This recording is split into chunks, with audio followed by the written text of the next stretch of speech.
run a lot of this. Ohio was playing this in the offlane a ton, so I think this is something which has been Coconut throws it out, and it does find a second connection onto Crit. No follow-up, but they strike onto SumaiL. Crit with the overload. He's trying to help out with the damage reduction, and it is going to be good enough. They turn their attention onto FlySolo. We'll be able to get him down, and it looks like they could make it a twofer. Zai gets in on the action, and Boombox could be next, but... He's a bit susceptible to these rotational ganks, but the Wisp and the Spear Picker both make up for that. And there's kind of, again, like a ripple effect as we see a skirmish break. Yeah, top lane, they're putting pressure onto Universe, but Crit has stepped in along with Zai. They're trying to help him out, but there's just too much firepower. Universe going to be going down, but EG attempting to go for a bit of redemption. That could just sit bottom, doesn't want to rotate, just wants to sit in this bottom lane and continue to protect his tower as long as possible. So Arteezy will over time get jump onto SumaiL in the mid lane. It's a 3-on-1, so this should be pretty swift. Could get jumped for the second time straight, and actually here it's going to be happening right now.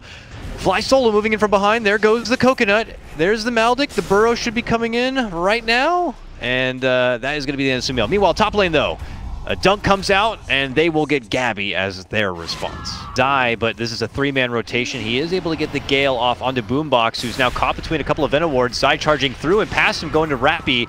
Maybe caught in a bit of trouble as the pit's going to get committed. Now the Sonic Wave, and that's going to be plenty of firepower to get the finish onto Zai. But he does have help nearby. Universe with the Echo is waiting on the other side of the river. Can they get the jump onto Crit? Fissure does come out, but they do land the Burrow. He managed to tether, but he pops on the way. It just turns into the solo Wisp takedown with both teams pretty much having nearly all hands on deck in this mid lane. Yeah, it saved its own life there, but again, it's pretty much almost got only defensive utility this game, it feels like. Bottom lane, a charge here from Zai, and assistance with Arteezy. Meanwhile, mid lane, Chrono, and a Death Ward combo comes out, and will help get the finish under the Earthshaker here. Also, while it's happening though, Arteezy rotated up to the top, and he'll get a trade of his own tier 1 tower. Rotations are coming as Zai is going to be joining the mid lane. We have more though coming in from EG, and it looks like they're going to be swinging. Walk-in dunk right on top of the Sand King. They'll take the quick hero. Lino commits in with the Death Ward. Gets quickly canceled out as the Global comes out. Now Gabbi jumping into action. Again, he does have a Chrono, so he has to jump up to the high ground near the Queen of Pain as Clutch Gamers possibly look to bail out, but he's dead. Ziveno ulti with Veil.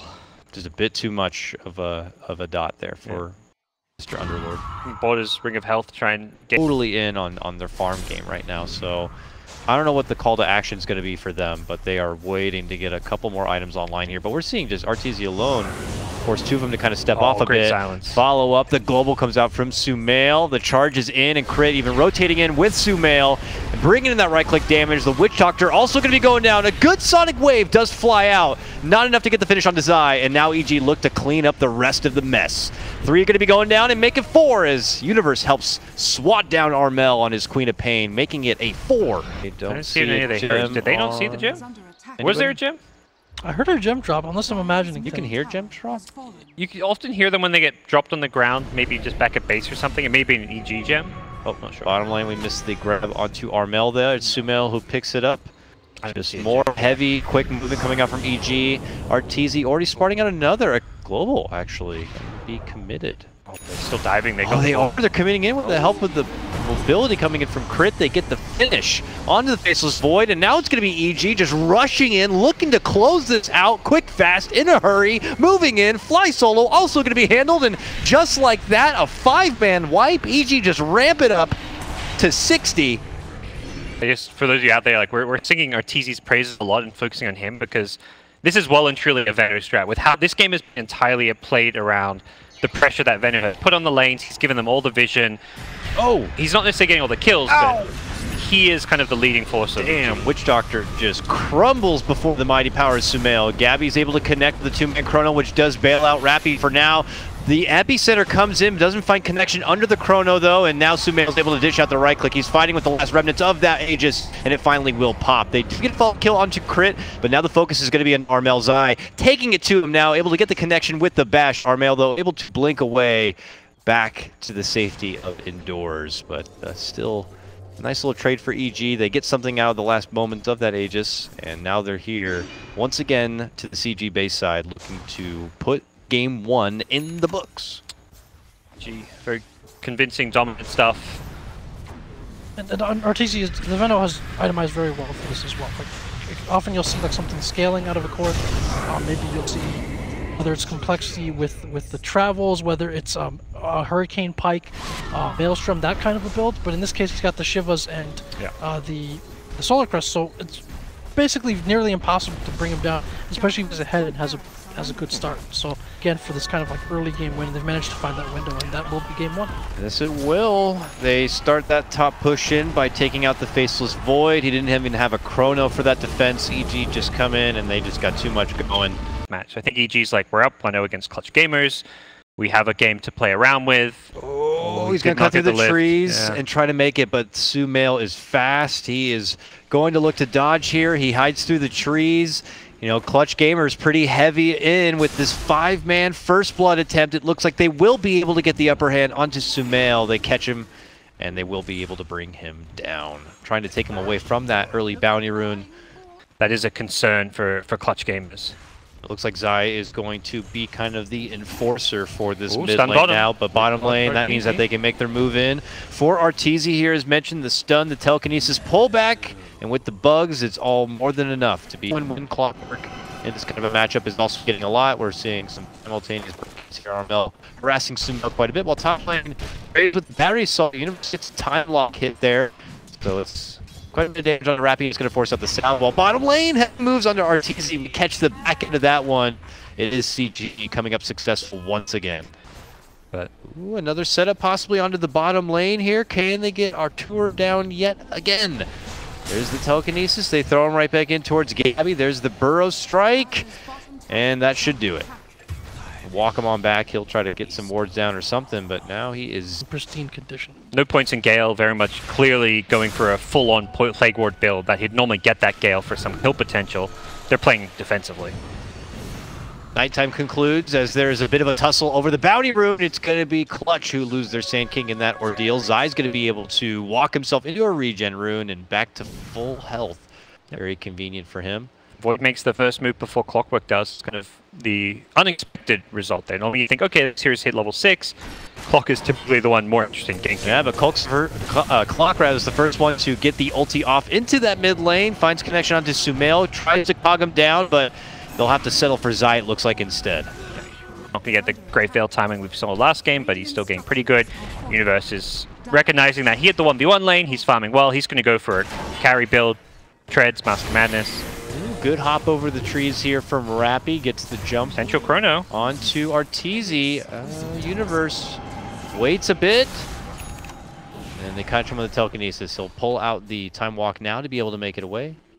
No point in silence there for Armel at level 9. That's a very likely a kill onto bottom lane. Zai getting in on some action. Gabbi's able to get the jump on the crit, but it does cost him his own life. So that's not worth. Not worth at all.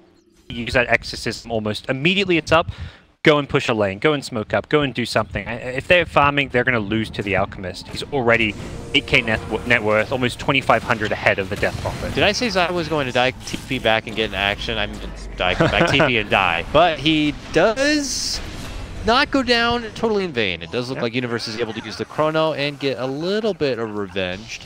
Before that comes up, and even while the Radiance is there, Alchemist really kind of hits his stride with a couple more items on top of the Radiance. Crit has been spotted. Look at this play coming in from Clutch as they make a heavy push in the top lane. Two of them rotate themselves down towards the Shine. They cross paths with Crit, who's going to be committing the false promise on himself. Can they move it forward to get the finish on the boombox? Yes, they will. Crit might die here. It looks like he will, eating too much damage there from Rappy. Meanwhile, SumaiL getting a double kill, gets off the finish, while Universe sets up that Chrono and gets the takedown of Clockwork. That's fly up and away, and he's out of there. It was mid-battery assault. It looked like it hit the Night Stalker instead. Zai playing that selfless support. They have spotted SumaiL, though. Is farming deep. Again, has that monster bounty over his head. They're going to commit with the Epicenter, and they will be able to bring down the Beast. The kill you need, and need probably a few more times at this game. He did buy his Boots of Travel, so it looked like he didn't lose too much. I think he picked them up, was trying to TP out, and then got caught.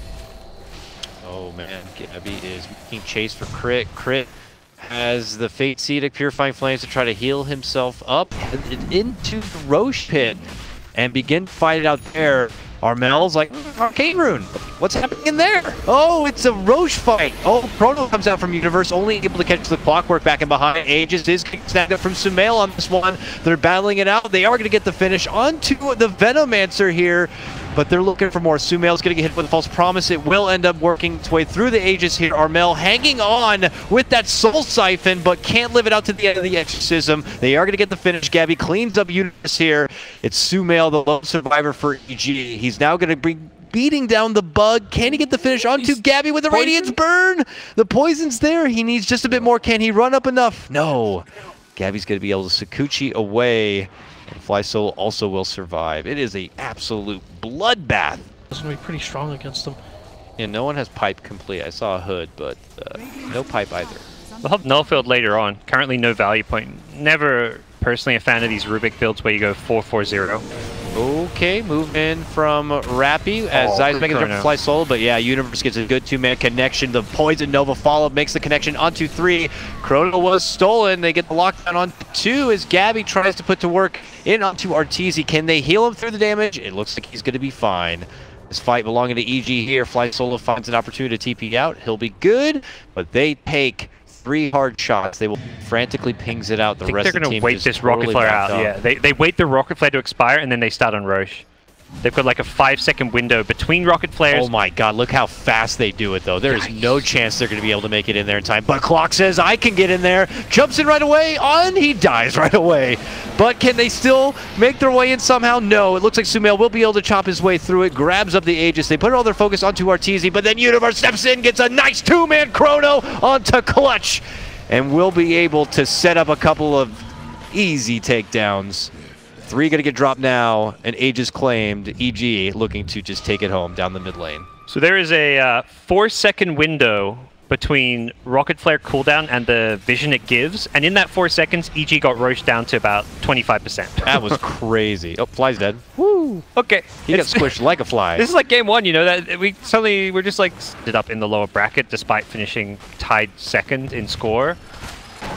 Okay, well, I don't want to speak too soon. Clutch did manage to hold that top lane. EG stepped off, went for the Shrine, and now they're going to be able to jump onto SumaiL. He gets hit with the False Promise, but this is not with his ulti. He didn't even try to pop it. He just knows that his Aegis is going to be there for him, and he might look to fight it out for his second life. Gabbi trying to move him for the rest of them, but now they're hitting him up with the Burrow, with the Epi. He's trying to waltz his way through it. He even mantis it out, but can he still survive? Yes! All of his life now returning as he's able to walk away free. Now looking to return into action, Clutch Gamers. Oh boy, what have we gotten ourselves into now? SumaiL's back, and he just quickly knocks down 2, gets a double kill, and just crushes the hopes of CG. Now he's pulling some ags. Although Arteezy got fed up, he bought his own. He's like, all right, you're not going to give me an ags, I'll buy one. Freaking SumaiL, always making me support him. But EG, yeah, at this point I think we can safely say they're through to the next round to verse OG of all teams. Yeah, really, one of those 2 teams is going to get eliminated in the next round. Both prominents and favorites, even at TI, but this is going to be some good stuff. The Chinese teams are going to be happy to see that. The 2